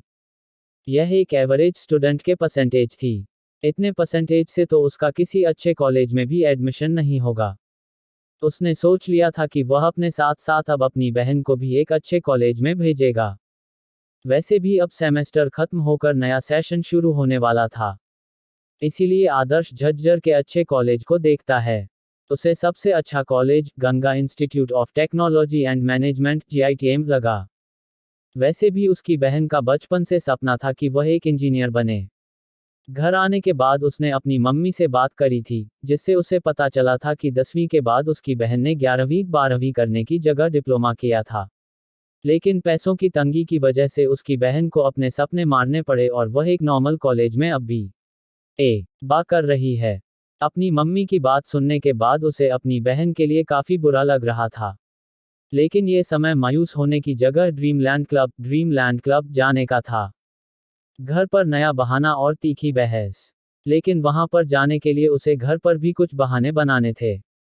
इसलिए उसने कुछ सोचा था और खाना खाने के बाद वह अपनी मम्मी से कहता है, मीरा मम्मी, आज रात को मुझे कहीं बाहर जाना है। अचानक से आदर्श की इस बात को सुनकर उसकी मम्मी मीरा उसकी तरफ देखते हुए हैरानी से पूछती हैं, कहाँ बाहर जाना है तुझे? आज ही तो आया है। मैंने एक बार कह दिया ना तुझे कहीं नहीं जाना, तो कहीं नहीं जाना। अपनी मम्मी की बात सुन आदर्श उन्हें मनाते हुए कहता है, लेकिन मम्मी सुनो ना, मेरा जाना जरूरी है। आदर्श की बात सुन उसकी मम्मी सभी की थालियों को समेटे हुए उसे कहती हैं, अच्छा जाना है तुझे? चल ये बता तू कहाँ जाएगा, कब तक वापस आएगा? और अपनी मम्मी के इस सवाल को सुनने के बाद आदर्श उन्हें कुछ कहता उससे पहले ही उसके पापा जतिन उसकी मम्मी मीरा से कहते हैं, अरे बाहर ही तो जा रहा है, क्या हुआ? जाने देना तेरे लाट साहब को। पहले जब मैं रोकता था तब तो तूने कभी मेरी बात नहीं मानी। जाने देना इसे, अभी हुआ ही क्या है? अभी तो हमारी और नाक कटानी बाकी है। इतना कहने के बाद उसके पापा जतिन एक पल के लिए रुकते हैं और फिर आदर्श की तरफ देखते हुए आगे कहते हैं, जा चला जा, कहाँ जाएगा? अभी तो तू एक ही केस में फंसा है ना। बाहर जा, रोड पर किसी को लूट, किसी को मार, डकैती कर दे, हमारा नाम रोशन और सीना चौड़ा। अभी तो तूने हमें सिर्फ गांव में ही मशहूर किया है। कुछ ऐसा कर जिससे पूरे जिले को पता चले और सब बोलें, देखो यह इसका लड़का है। अपने पापा की इस बात को सुनकर आदर्श ना चाहते हुए भी अपनी गर्दन नीचे झुका लेता है। इस समय उसे अपने पिता की बात बहुत ज्यादा चुभ रही थी। हालांकि आदर्श को पता था कि उसके पापा उससे इस तरह से क्यों बातें कर रहे हैं। लेकिन आदर्श को कैसे भी करके आज रात को निकलना था और समय रहते ड्रीमलैंड क्लब जाना था। इसीलिए वह गहरी सांस लेते हुए एक झूठी कहानी बनाते हुए कहता है, आप दोनों को क्या लग रहा है? मैं बाहर सिर्फ आवारागर्दी करने जा रहा हूँ। मुझे इस पूरी दुनिया से कोई फर्क नहीं पड़ता कि लोग मेरे बारे में क्या सोच रहे हैं। लेकिन मुझे आप दोनों से फर्क पड़ता है। आपने मुझे पैदा किया है, क्या आपको अपनी परवरिश पर डाउट है कि आपका बेटा ऐसा कुछ कर सकता है? और पापा मैं कभी भी आपसे कुछ नहीं कहता। मैं आपकी काफी ज्यादा इज्जत करता हूँ। लेकिन आप हमेशा मुझे डिमोटिवेट क्यों करते रहते हैं? और मम्मी मैं कोई 6 साल का बच्चा नहीं हूं जो आप मुझे पल्लू से बांध कर रखेंगी। अगर मैं इस दुनिया की भीड़ में जीना चाहता हूं, तो मुझे इस दुनिया की भीड़ में शामिल भी होना पड़ेगा। और मैं रात को बाहर क्या करने जा रहा हूं, तो सुनो, मैंने रोहित से बात की थी, तो उसने मुझे रात को एटीएम की सिक्योरिटी के लिए बुलाया है। वहीं जा रहा हूं। अपनी बात कहने के बाद आदर्श वहां पर ज्यादा देर रुकना नहीं चाहता था। उसे पता था कि अगर वह यहाँ पर 2 मिनट और रुका तो और भी बहुत से सवाल उससे पूछे जाएंगे। इसलिए अपनी बात कह वह तुरंत घर से निकल गया था। परिवार का विरोधाभास और मां का विश्वास। आदर्श के घर से निकलने के बाद आदर्श के पापा जतिन उसकी मम्मी मीरा की तरफ देखते हुए कहते हैं, जब से जेल से बाहर आया है, पंख बहुत निकल आए हैं इसके। देख लो अपने लाल को, अपने बाप से जबान लड़ा रहा है। कल घर आए तो बता देना, अगर इस घर में रहना है, तो जैसे मैं बोलूंगा वैसे रहना होगा। इतना कहने के बाद आदर्श के पापा जतिन भी कमरे में चले जाते हैं। तभी सलोनी भी अपनी मम्मी से कहती है, मीरा मम्मी, पापा सही कह रहे हैं। ये जब से बाहर आया है, तब से इनका सब कुछ बदल गया है, बोलने का तरीका, चलने का तरीका। और आज तो इसने पापा के सामने मुंह खोलने की कोशिश की है। संभाल कर रखना अपने लाडले को। 2 सालों से इसके बिना रह रहे थे, आगे भी इसके बिना रह लेंगे। सलोनी की इस बात को सुनकर मीरा दोनों के कमरे की तरफ देखती हैं। इस समय उनकी आंखें भीगी हुई थीं। ऐसा लग रहा था जैसे किसी भी पल वह रोने लग जाएंगी। लेकिन वह अपने आप को संभालती हैं और सभी बर्तनों को इकट्ठा कर धोने के लिए बाहर आंगन में आ जाती हैं। लेकिन चलते चलते मीरा अपने आप से ही कहती हैं, कैसे अपने से दूर करूं उसे, 9 महीने अपनी कोख में पाला है। भले ही पूरी दुनिया तेरे खिलाफ खड़ी हो बेटा, लेकिन मुझे पूरा विश्वास है कि तू कभी ऐसा नहीं कर सकता। आदर्श का प्रतिज्ञा और क्लब की ओर। वहीं आदर्श घर से निकलने के बाद दरवाजे पर ही खड़ा हो गया था। उसने अपने पापा, बहन और मम्मी तीनों की बात सुनी थी। अपने पापा और बहन की बात सुन उसे काफी दुख होता है, लेकिन अपनी माँ की बात सुन आदर्श को काफी अच्छा लगता है कि कोई तो उसके ऊपर विश्वास करता है। आदर्श मन ही मन अपनी माँ से वादा करते हुए कहता है, मीरा माँ, मैं वादा करता हूँ, जिस लड़की ने मेरी जिंदगी बर्बाद की है, अगर उसके पूरे खानदान को बर्बाद नहीं कर दिया ना, तो मेरा नाम भी आदर्श वर्मा नहीं। अपने आप से इतना कहने के बाद आदर्श गली से निकल जाता है। आदर्श के गली से निकलने के थोड़ी देर बाद ही आदर्श के पास थोड़ी दूरी से वही दोनों इंसान आ जाते हैं जो आदर्श को दिन में मिले थे। वह दोनों आदर्श को एक साथ ड्रीमलैंड क्लब लेकर जाते हैं। आदर्श ने उन दोनों को पहले ही वहां तक जाने के लिए एक गाड़ी का इंतजाम करने को कहा था। थोड़ी देर में आदर्श उनके साथ एक सिल्वर रंग की सेलेरियो में बैठकर वहां से निकल लेता है। 20 मिनट के बाद ही वह सभी मतानहल के ड्रीमलैंड क्लब के बाहर खड़े थे। आदर्श ने एक नॉर्मल मिडिल क्लास लड़के के जैसे कपड़े पहन रखे थे। आदर्श ने जो कपड़े पहन रखे थे, उस हिसाब से उसका ऊपर से लेकर नीचे तक का कुल मिलाकर रेट 1000 के आसपास था। ये क्लब यहाँ का जाना माना क्लब था, और इस क्लब को कंट्रोल भी चोपड़ा परिवार ही करता था। पूरे मतानहल में ड्रीमलैंड क्लब की 3 ब्रांच थी, जिनका कंट्रोल यश चोपड़ा करता था। चोपड़ा परिवार का बिजनेस पूरे झज्जर जिले में फैला हुआ था, और उनका मुख्य मेन इनकम सोर्स ये रात को चलने वाले क्लब ही थे, जिनमें से मतानहल में चलने वाले ये तीनों क्लब और झज्जर शहर में चलने वाले 4 क्लब थे। हालांकि इनमें से भी मुख्य झज्जर शहर में चलने वाले क्लब थे, लेकिन इन तीनों क्लबों से भी चोपड़ा परिवार का अच्छा खासा मुनाफा होता था। चोपड़ा परिवार की कुल संपत्ति 60 से 70 करोड़ के आसपास की थी, जिस वजह से यह मतानहल के अमीर परिवारों की सूची में शामिल थे। क्लब में पहली चुनौती, नशे में धुत लड़का। आदर्श उन दोनों लोगों के साथ क्लब के अंदर जाता है। उन दोनों से बात करके आदर्श को पता चला था कि दोनों का नाम सागर और रवि है। आदर्श जब अंदर जाता है, तो वह देखता है कि क्लब में रंग बिरंगी लाइट जल रही हैं, और नौजवान लड़के और लड़कियां शराब पीकर नाच रहे हैं।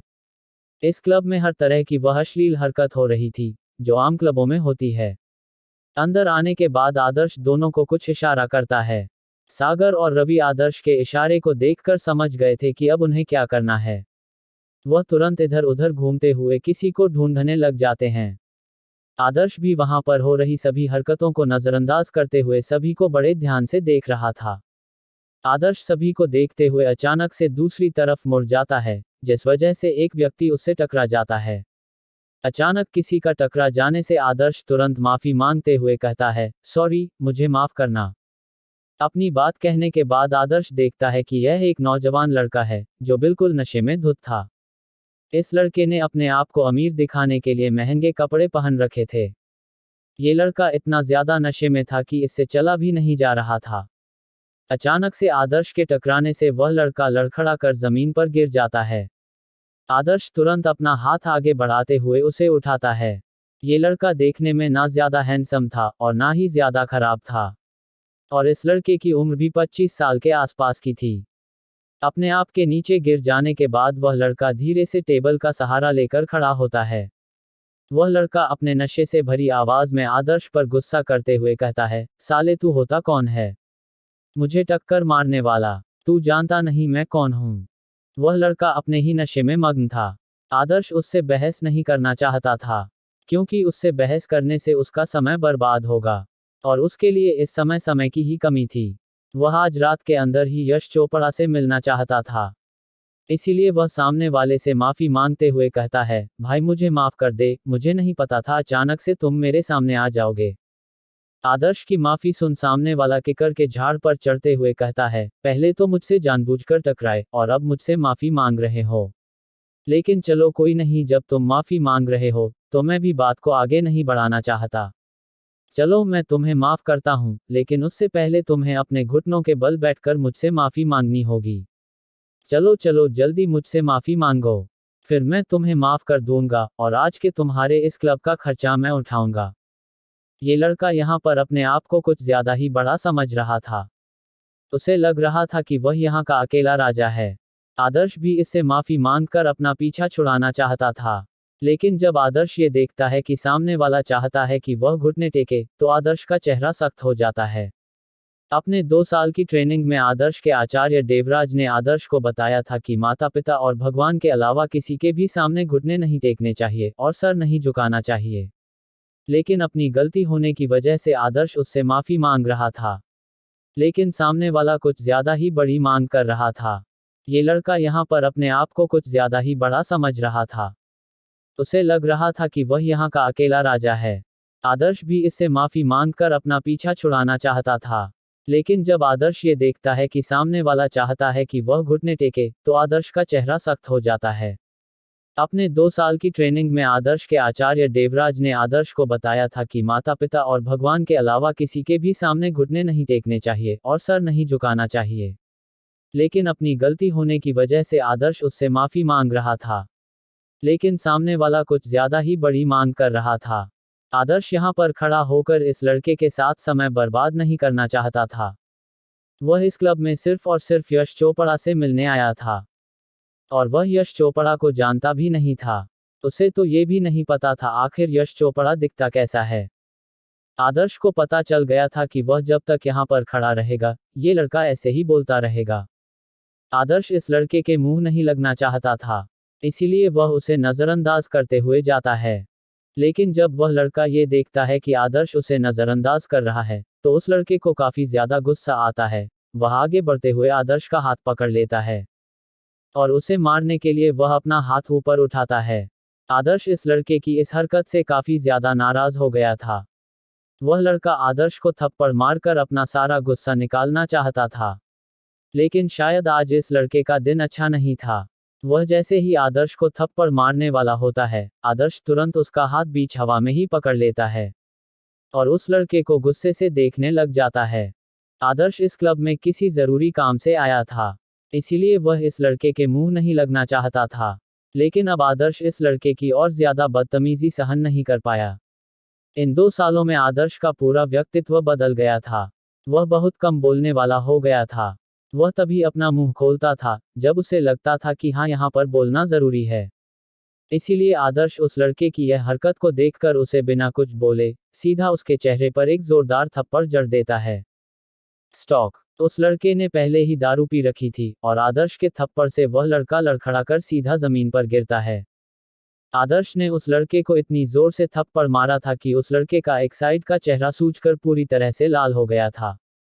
उसके चेहरे पर आदर्श की उंगलियों के निशान साफ दिखाई दे रहे थे।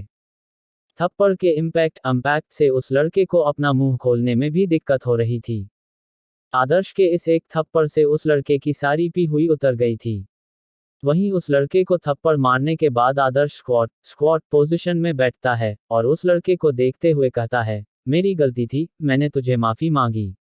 तेरा काम था एक दो गाली देकर चले जाना, लेकिन नहीं, तू ठहरा अमीर बाप की बिगड़ी हुई औलाद, जिनके खुद के दम में तो कुछ है नहीं और अपने बाप के पैसों पर उछलते रहते हैं। और हाँ, एक बात, दारू पीकर यह मत समझा कर तू शहंशाह है, कोई भिखारी बनाकर चला जाएगा। यश चोपड़ा की पहचान और आदर्श का अविश्वास।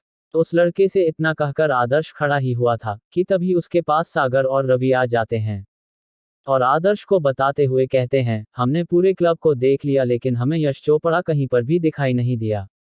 मुझे तो लगता है शायद आज वह यहाँ आया नहीं है। तभी रवि की नजर आदर्श के पीछे जमीन पर गिरे लड़के पर जाती है, जिसे देखकर रवि कहता है, अरे इसे तो हम पूरे क्लब में ढूंढ रहे हैं और यह जमीन पर क्यों गिरा हुआ है। रवि की बात सुनकर सागर भी उस लड़के को देखता है और फिर आदर्श की तरफ देखते हुए उसे कहता है, हाँ ये तो यश चोपड़ा है, लेकिन यहाँ पर इस तरह से क्यों जमीन पर गिरा हुआ है। अपनी बात पूरी किए बिना वह तुरंत आदर्श की तरफ देखते हुए पूछता है, अगर आपको ये पहले मिल गया था तो आपने हमें क्यों नहीं बताया। उन दोनों की बात सुनने के बाद आदर्श हैरान हो गया था। उसे विश्वास नहीं हो रहा था कि जिस इंसान से वह ऐसे ही टकरा गया है वही यश चोपड़ा निकलेगा। लेकिन आदर्श उन दोनों में से किसी को भी यह नहीं बताता आखिर उसे यह इंसान कैसे मिला। लेकिन फिर भी पक्का करने के लिए आदर्श दोनों की तरफ देखते हुए पूछता है, क्या ये लड़का सच में यश चोपड़ा है। आदर्श के इस सवाल को सुनकर दोनों हैरान हो गए थे। उन्हें लग रहा था कि शायद आदर्श ने यश चोपड़ा को पकड़ा है, लेकिन आदर्श की बात सुनकर उन्हें पता चला था कि आदर्श यश चोपड़ा को पहचानता तक नहीं है। लेकिन फिर भी वह गर्दन हिलाते हुए आदर्श को कहते हैं, जी यही है यश चोपड़ा। यश चोपड़ा की धमकी और आदर्श का पलटवार। आदर्श के थप्पड़ से अभी भी यश चोपड़ा जमीन पर गिरा हुआ था, लेकिन किसी का भी ध्यान यश चोपड़ा पर नहीं गया। क्लब में म्यूजिक काफी लाउड था, जिस वजह से यश चोपड़ा उन तीनों की बात नहीं सुन पाया। यश चोपड़ा को इस समय काफी ज्यादा गुस्सा आ रहा था। उसका मन कर रहा था कि वह आदर्श को यहीं जान से मार दे। उसकी आंखें एकदम लाल थीं, लेकिन यह नहीं बताया जा रहा था कि यह लाल आंखें गुस्से में थीं या फिर दारू पीने से थीं। यश चोपड़ा ने अपनी गाल के ऊपर हाथ रख रखा था और वह अभी भी अपनी लड़खड़ाती जबान से आदर्श को धमकी देता है, लड़के लगता है तू मुझे जानता नहीं है मैं कौन हूँ। अगर तुझे पता होता कि मैं कौन हूँ तो तू कभी भी मुझ पर हाथ उठाने की गलती नहीं करता।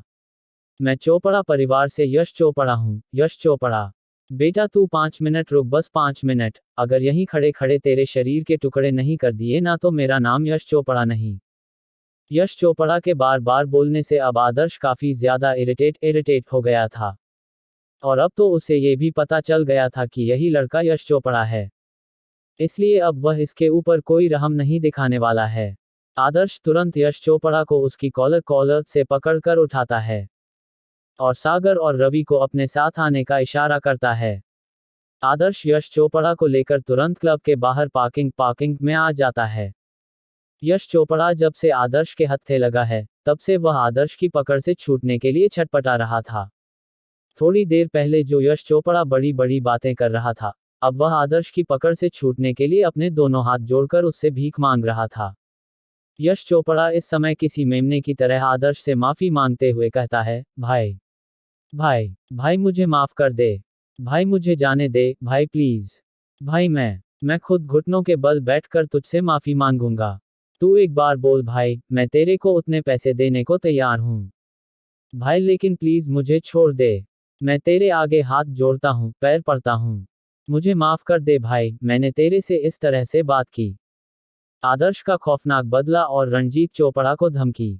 इस समय यश चोपड़ा अमीर बाप की औलाद की जगह किसी भिखारी की तरह लग रहा था, जो इस समय खुद किसी और के सामने गिड़गिड़ा रहा था। यश चोपड़ा के बार बार बोलने से आदर्श काफी इरिटेट हो गया था। आदर्श तुरंत उसे खींचते हुए अपने सामने लाता है और उसकी तरफ देखते हुए अपनी आवाज में बिना किसी इमोशन के साथ कहता है, चुप, एकदम चुप। अगर एक शब्द और बोला ना, तो तेरी जुबान खींचकर बाहर निकाल दूंगा। आदर्श ने ये सब बिना किसी इमोशन के कहा था और उसकी आवाज में एक अलग ही ठंडक थी, जिसे सुनने के बाद यश चोपड़ा के पूरे शरीर में सिहरन दौड़ गई थी। आदर्श की इस बात को सुनने के बाद यश चोपड़ा एकदम चुप हो जाता है। वह इस समय एक आज्ञाकारी बच्चे की तरह आदर्श की सारी बात मान रहा था। यश चोपड़ा समझ गया था, अगर उसने दोबारा अपना मुंह खोला तो वह बुरी तरह से पिटेगा। यश चोपड़ा के शांत हो जाने के बाद आदर्श रवि को कुछ इशारा करता है। आदर्श का इशारा देख रवि तुरंत सामने आता है और अपना फोन निकालकर उसमें एक फोटो खोल लेता है और उसे यश चोपड़ा को दिखाता है। यश चोपड़ा जब उस फोटो को देखता है तो वह काफी ज्यादा हैरान हो जाता है, क्योंकि वह फोटो आदर्श की बहन सलोनी की थी। आदर्श यश चोपड़ा की तरफ देखते हुए उससे पूछता है, फोटो में मौजूद लड़की को पहचानता है? वह बहन है मेरी। अब तो तू समझ गया होगा, तुझे क्यों उठाया है। आदर्श की बात सुनकर यश चोपड़ा को अब समझ में आया था आखिर क्यों बार बार कहने पर भी आदर्श उसे नहीं छोड़ रहा था। लेकिन यश चोपड़ा ने उम्मीद नहीं की थी कि उस लड़की का भाई इतना ताकतवर होगा। वहीं अपनी बात कहने के बाद एक पल के लिए आदर्श चुप होता है और फिर कहता है, तेरे बारे में बहुत कुछ सुना है। अगर आज तुझे जिंदा छोड़ दिया तो तू बहुत सी मासूम लड़कियों की जिंदगी बर्बाद करेगा। क्या तूने कभी अंदाजा लगाया तूने कितनी लड़कियों की जिंदगी बर्बाद कर दी? शायद जब से तू अपने पैरों पर खड़ा हुआ है, तब से तू हर महीने एक नई लड़की के साथ सोता है ना? चल तेरे सभी पापों का एक साथ हिसाब कर देता हूँ। ना रहेगा बांस ना बजेगी बांसुरी। आदर्श की बात सुनकर यश चोपड़ा काफी ज्यादा डर गया था। और आदर्श की आखिरी बात को सुनकर यश चोपड़ा को अच्छे से पता था कि उसके कहने का क्या मतलब है।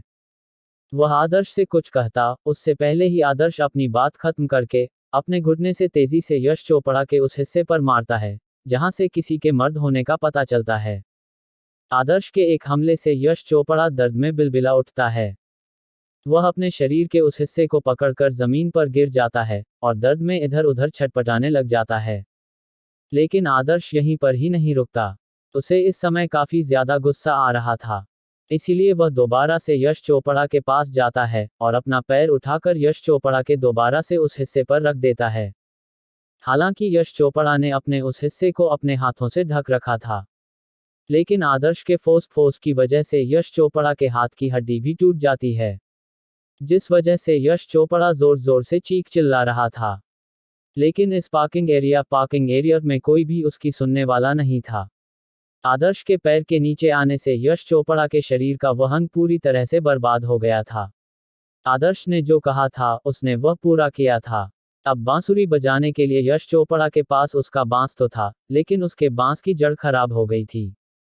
यश चोपड़ा इस समय दर्द में बुरी तरह से तड़प रहा था और जमीन पर इधर उधर लुढ़क रहा था। यश चोपड़ा मन ही मन अपने आप को कोस रहा था, क्यों आज वह अकेला घर से बाहर निकला।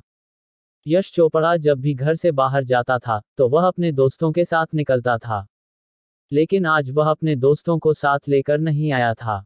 रवि और सागर भी आदर्श की इस हरकत से हैरान हो गए थे। उन्हें उम्मीद नहीं थी कि कोई इंसान इतना बेरहम भी हो सकता है। आदर्श की अगर उम्र देखी जाए तो आदर्श की उम्र के लड़के कॉलेज में जाते हैं। आदर्श यश चोपड़ा को अच्छे से पीटता है। उसे देखकर ऐसा लग रहा था उसने सुबह से लेकर अभी तक जो कुछ भी सुना है उसकी पूरी भड़ास उसने यश चोपड़ा पर निकाली है। 5 मिनट के अंदर ही यश चोपड़ा इतना ज्यादा घायल हो गया था कि उससे बोला तक नहीं जा रहा था। यश चोपड़ा को पीटने के बाद आदर्श उसका फोन निकालता है और उसके पापा को फोन मिला देता है। 2 रिंग के अंदर ही फोन उठा लिया जाता है और फोन के दूसरी तरफ से एक मध्य अवस्था के आदमी की गंभीर आवाज सुनाई देती है, हाँ बोलो बेटा क्या हुआ। यश चोपड़ा के पिता की आवाज सुन आदर्श उसे कहता है, रंजीत चोपड़ा जी, वैसे बड़ा दुख हो रहा है आपको बताते हुए। अगर आप 15 मिनट के अंदर मतानहिल के ड्रीम लैंड क्लब नहीं पहुंचे तो अगले 15 मिनट के अंदर आपके बेटे की लाश आपके घर पर पहुंच जाएगी। और हाँ, आते वक्त अपने साथ चेक बुक लेते आना। और अगर तुमने थोड़ी सी भी होशियारी दिखाने की सोची तो तुम्हारे बेटे की खोपड़ी में 6 की 6 गोली उतार दूंगा। अपनी बात कहने के बाद आदर्श कॉल रख देता है। वहीं अपने बेटे के फोन पर किसी दूसरे की आवाज और धमकी सुनकर यश चोपड़ा के पिता रंजीत चोपड़ा काफी ज्यादा डर गए थे। लेकिन उन्हें ऐसा लग रहा था जैसे उनका बेटा यश चोपड़ा ही अपने दोस्तों के साथ मिलकर उनसे किसी तरह का मजाक कर रहा है। लेकिन रंजीत चोपड़ा का दिल कह रहा था कि उसका बेटा जरूर किसी बड़ी मुसीबत में है। वह भी इस बारे में ही सोच रहे थे कि अचानक से उनके फोन पर एक मैसेज की टोन सुनाई देती है। डिंग। रंजीत चोपड़ा जैसे ही अपना फोन उठाकर उस मैसेज को देखते हैं तो उनकी रूह कांप जाती है, क्योंकि उनके फोन पर उनके बेटे के नंबर से एक वीडियो आई थी।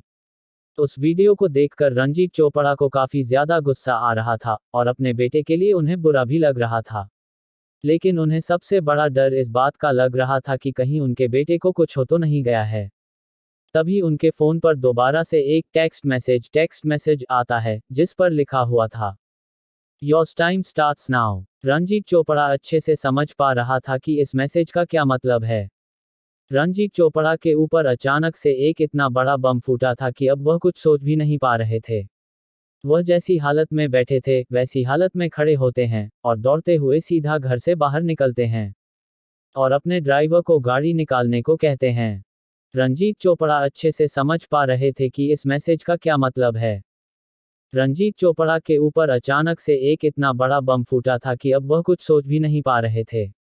वह जैसी हालत में बैठे थे वैसी ही हालत में खड़े होते हैं और दौड़ते हुए सीधे घर से बाहर निकलते हैं और अपने ड्राइवर को गाड़ी निकालने को कहते हैं। ड्राइवर भी रंजीत चोपड़ा के अचानक से इस ऑर्डर से थोड़ा डर गया था, लेकिन तुरंत वह अपने आप को संभालते हुए गाड़ी को निकालता है। रंजीत चोपड़ा तुरंत गाड़ी में बैठते हुए ड्राइवर को कहते हैं, गाड़ी को तुरंत मतानहल वाले ड्रीमलैंड क्लब ले चलो। रंजीत चोपड़ा का ऑर्डर सुनने के बाद ड्राइवर तुरंत गाड़ी स्टार्ट कर देता है और ड्रीमलैंड क्लब की तरफ ले लेता है। ड्रीमलैंड क्लब जाते हुए रंजीत चोपड़ा का दिमाग अनेकों ख्यालों से घिरा हुआ था। उनके दिमाग में इस समय सिर्फ यही चल रहा था, आखिर मतानहल में रहकर कोई चोपड़ा परिवार से क्यों दुश्मनी लेगा। लेकिन कॉल आने के बाद रंजीत चोपड़ा को पता चल गया था कि यह पूरा मामला किडनैपिंग का है। ड्रीमलैंड क्लब जाते हुए उसके दिमाग में अनेकों ख्याल आ रहे थे। वहीं ड्रीमलैंड क्लब की पार्किंग में आदर्श अभी भी एक गाड़ी की टेक लगाए हुए खड़ा था और उसके सामने यश चोपड़ा जमीन पर पड़ा हुआ था और यश चोपड़ा के पीछे सागर और रवि खड़े थे। यश चोपड़ा अधमरी हालत में जमीन पर गिरा हुआ था। आदर्श ने यश चोपड़ा को इतनी बुरी तरह से मारा था कि उसके मुंह नाक से खून निकल रहा था। हालांकि यश चोपड़ा के शरीर के और किसी अंग पर ज्यादा दर्द नहीं था, बस आदर्श ने उसके शरीर का मुख्य भाग लगभग नष्ट कर दिया था, जिस वजह से इतनी बुरी हालत होने के बावजूद भी यश चोपड़ा के दोनों हाथ अभी भी उसकी उसी जगह पर थे। हालांकि आदर्श की ताकत की वजह से उसकी दोनों हथेलियों की ऊपरी हड्डी टूट गई थी, जिस वजह से उसको अपने उस हिस्से को पकड़े रहने में दर्द हो रहा था। दर्द की वजह से उसकी दोनों हथेलियां बुरी तरह से कांप रही थीं। यश चोपड़ा को आदर्श का ये टॉर्चर काफी दर्द दे रहा था। रंजीत चोपड़ा की बेचैनी। तकरीबन 15 मिनट के बाद ड्रीमलैंड क्लब की पार्किंग में मर्सिडीज ए क्लास लिमोजिन आकर रुकती है। इस गाड़ी की कीमत लगभग 53 लाख के आसपास थी। उस गाड़ी के अंदर से रंजीत चोपड़ा नीचे उतरते हैं और नीचे उतरकर वह इधर उधर देख रहे थे। आदर्श जैसे ही रंजीत चोपड़ा को देखता है तो वह उन्हें तुरंत पहचान जाता है। भले ही इस समय अंधेरा था और पार्किंग में ज्यादा लाइट भी नहीं थी, फिर भी आदर्श की नज़र इतनी तेज थी कि वह रंजीत चोपड़ा को पहचान गया था। रंजीत चोपड़ा को पहचानने के बाद आदर्श उसकी तरफ देखते हुए कहता है, इधर उधर क्या देख रहे हो, मैं इधर खड़ा हूं। अपनी बात कहते वक्त आदर्श ने अपना हाथ ऊपर कर रखा था। आदर्श की आवाज इतनी बुलंद थी कि रंजीत चोपड़ा को उसकी आवाज साफ सुनाई दे रही थी। वहीं रंजीत चोपड़ा अचानक से किसी की आवाज को सुनकर हैरान हो गए थे। फिर उसे पार्किंग के अंदर एक इंसान दिखाई देता है जो अपना एक हाथ ऊपर किए खड़ा था। रंजीत चोपड़ा उस इंसान के चेहरे को तो नहीं देख पा रहे थे, लेकिन वह इतना जरूर पहचान गए थे कि उन्हें बुलाने वाला वही इंसान है।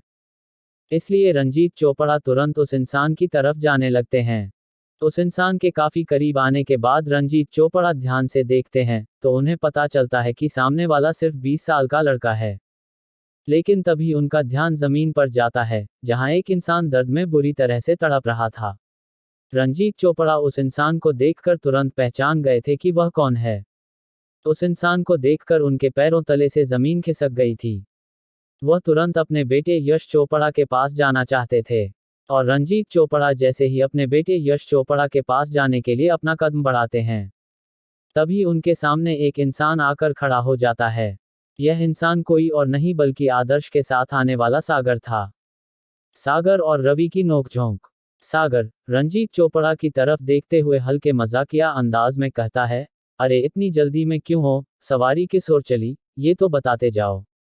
खैर छोड़ो, वैसे तुम्हें यहाँ पर आने के बाद जो सीन दिखा वह कैसा था? अच्छा था ना? वैसे मुझे लगता है कि तू शायद इस इंसान को जानता है। अगर जानते हैं तो हाँ बोलिए, अगर नहीं जानते हैं तो ना बोलिए। सही जवाब देने पर आपको मिलेंगे 1 लाख रुपये। सागर जैसे ही बात खत्म करता है तो रवि और सागर दोनों एक साथ हंसने लग जाते हैं। वहीं सागर और रवि की इस तरह की नौटंकी को देखकर आदर्श के चेहरे पर भी छोटी सी मुस्कान आ गई थी। लेकिन वहीं दूसरी तरफ रंजीत चोपड़ा सागर की इस बेतुकी बात को सुनकर काफी ज्यादा गुस्सा हो गए थे। वह सागर को कुछ कहना तो चाहते थे, लेकिन कुछ सोचकर शांत हो जाते हैं और अपनी जाड़ भींच लेते हैं। जाड़ के साथ साथ उनके हाथों की मुट्ठी भी कस गई थी। उनके चेहरे के हाव भाव एकदम कठोर थे। रंजीत चोपड़ा अपनी आंखें बंद करते हुए अपने आप को शांत करते हैं और फिर एक लंबी गहरी सांस लेने के बाद रंजीत चोपड़ा अपनी आंखें खोलते हैं और सीधा मुद्दे पर आते हुए कहते हैं, मुझे ये बताओ आखिर तुम में से मुझे यहाँ पर बुलाने वाला है कौन? और तुमने मिलकर मेरे बेटे की यह हालत क्यों की? और तुम्हें पता होते हुए भी ये लड़का चोपड़ा परिवार से, फिर भी तुमने इसके ऊपर हाथ डाला। आखिर मैं जान सकता हूँ तुमने ऐसा क्यों किया? आखिर इसके पीछे तुम्हारे इरादे क्या थे? रंजीत चोपड़ा की इस बात को सुनने के बाद सागर पहले तो मुस्कुराता है और फिर रंजीत चोपड़ा की आंखों में देखते हुए उसे कहता है, अरे अंकल जी इतना गुस्सा क्यों हो रहे हो? सिर्फ थोड़ा सा पिटा ही तो है। और रही बात ये चोपड़ा परिवार से है या किसी और परिवार से, इससे हमें कोई फर्क नहीं पड़ता। और हमने आपके बेटे को क्यों मारा और हमारे इरादे क्या हैं, इसके बारे में तो मुझे भी नहीं पता। शायद आपके इस सवाल का जवाब मेरा दोस्त दे सकता है। रवि अंकल जी को बताओ, हमने उनके लौंडे को क्यों पीटा? रंजीत चोपड़ा का गुस्सा और धमकी। सागर जिस तरह से रंजीत चोपड़ा से बात कर रहा था, उस वजह से उनका गुस्सा बढ़ता ही जा रहा था। रंजीत चोपड़ा सागर से कुछ कहते उससे पहले वहां पर रवि भी आ जाता है और रंजीत चोपड़ा की तरफ देखते हुए कहता है, हाँ तो अंकल जी बताए आपको क्या पूछना है? अगर मुझे पता होगा तो मैं आपके सवालों का जवाब जरूर दूंगा। बोलो भी अब क्या पूछना चाहते हो? रंजीत चोपड़ा को अपने साथ इस तरह का व्यवहार होते देखकर काफी ज्यादा गुस्सा आ रहा था। बार बार उन लोगों से इस तरह की बातें सुनकर उनका गुस्सा बढ़ता जा रहा था। और रवि के इस बात को सुनने के बाद अब तो उनके गुस्से का बांध टूट गया था। इसीलिए वह रवि की तरफ गुस्से में चिल्लाते हुए कहते हैं, बदतमीज लोगों, क्या तुम्हें पता भी है तुम किस इंसान के सामने खड़े हो? रंजीत चोपड़ा नाम है मेरा। तुम्हारी जो ये जवानी का गर्म खून है ना, इसे ठंडा रखो, वरना अगर मैं ठंडा करने पर आ गया ना तो तुम्हारे लिए मुश्किल खड़ी हो सकती है। और रही बात मेरे बेटे को मारने की, इसका बदला तो मैं तुमसे जरूर लूंगा। लेकिन सबसे पहले तुम ये बको कि तुमने मेरे बेटे को आखिर मारा क्यों है।